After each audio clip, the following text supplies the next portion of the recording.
Eze again, ole ole. Eze again, ole ole.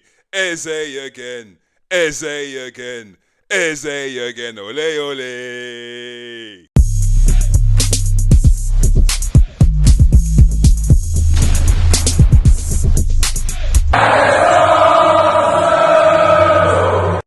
Hello, all Gooners, and welcome back to the Arsenal Bloodline. I am Eltz. Oh, yeah. So we've had some breaking news, and what a roller coaster. You know what? Nothing can epitomise the life of an Arsenal fan more than the last 72 hours. Wowzers. So it starts off with Trossard being offered a new and improved deal without it being extended, which then looks like he's staying, which then looks like no one else is coming in. Then we have the unfortunate news that Kai Havertz has a long-term injury, something to do with his knee. I still haven't actually managed to catch up exactly with what's happened to Kai, so I'll catch up with that, and there'll probably be a video pending about that. Anyway.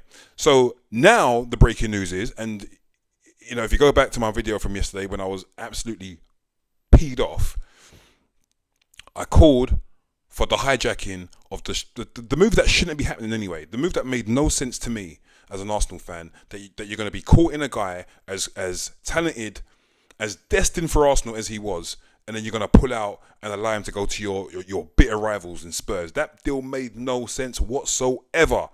And I implored Arsenal Football Club to hijack that deal.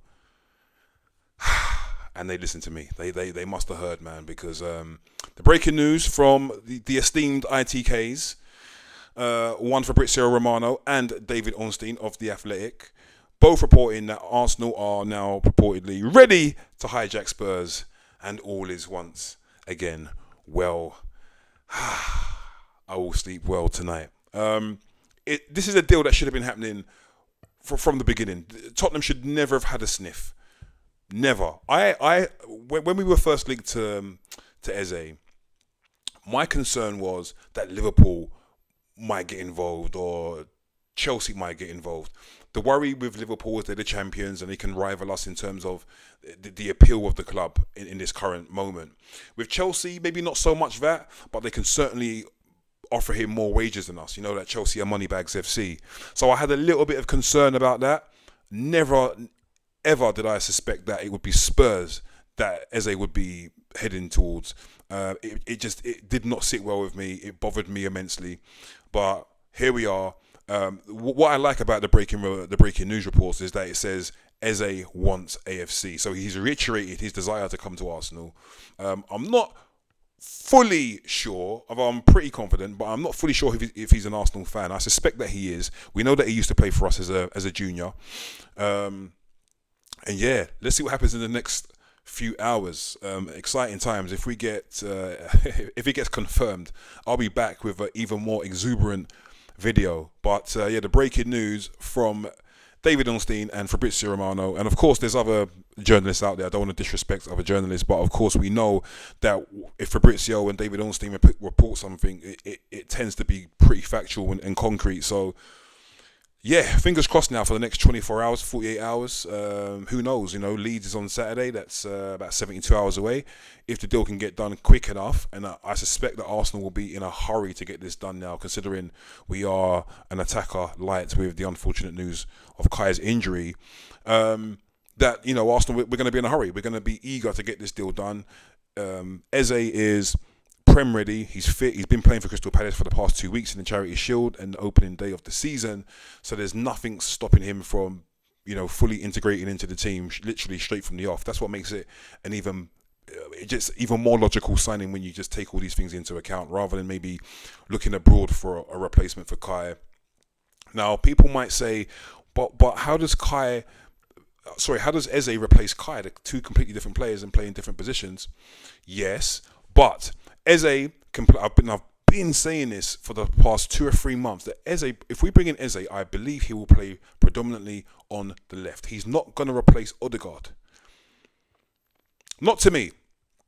Using my logic, I cannot see how Eze is going to replace Odegaard. I can see how we can do it from a technical point of view. They both play in the same position. But if we just use our logic, Arteta's not going to drop Odegaard for anybody. Yeah, he paid 105 million for Declan Rice. He's not dropping Declan Rice, and he's not dropping Zubamendi. So Eze will have to come into this team elsewhere, and the most obvious spot in our team is on the left hand side. That's where we're weak. I know Eze is a number 10. Excuse me. I know Eze is a number 10, and he plays centrally for Palace, but he also plays on the width. Sorry, on the width. He also plays on the wing as well. He can also occupy that left-hand side, which is where I think he can be useful for us, as well as playing in the number 10 spot as and when is needed. But he can play on the left, and I think if he comes in, and well, the proof will be in the pudding if this deal does get done. I believe we'll see Eze on the left-hand side, which means Martinelli can cover for Kai while Kai is injured. That's my logic. Whether that's true or not, we don't know. We have to wait and see. But yeah, I'm buzzing, man. If we can just get this over the line, which I'm sure we can, brilliant signing. For me, it's one that should have been happening anyway. Because of the way Arsenal manoeuvre, sometimes we're very strange in when it comes to bringing in players and the way that some of the decisions that we make. But it turned out it took a major injury for us to do what was right and what we should have done in the first place. So yeah, fingers crossed, guys. I had to do a video about this. I'm absolutely buzzing. So yeah, man, I just hope this deal gets done. I was really dreading seeing Eze in that lily white kit. It just it would have killed me, man. Seriously, it would have killed me. If we weren't flirting with Eze for the whole summer and being told that he only wants Arsenal and the deal's gonna get done, if it wasn't for all of that and then he went to Spurs, I could maybe live with that. I'd still be, a little bit peeved that they're getting a player of that quality. But it's the fact that we were linked with him for so long, and it just seemed destined that he was coming to Arsenal. Yeah. So yeah, I'm just over the moon, and yeah, just wanted to get this video out and get it off my chest and speak on it. So let me know, guys, if you're as excited as me.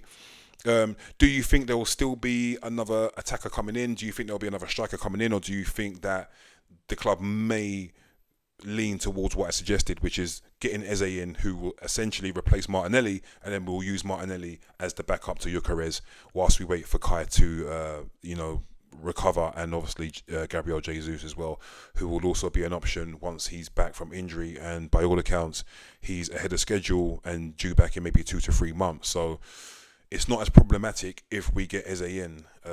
Martinelli, I think a lot of fans have been suggesting that he could play down the middle. Excuse me. When he first arrived at Arsenal, we thought it was inevitable that he would end up as a striker.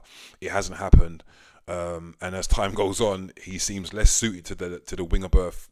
The more and more we see him there each season that goes by. So yeah. Anyway, let's see what happens, guys. I'm over the moon. Let me know how you feel in the comments below. Join me on this gassed train. But yeah, thank you for watching. Big yourselves up. Do not forget to subscribe as always, and keep watching, man. Big up yourself. Later.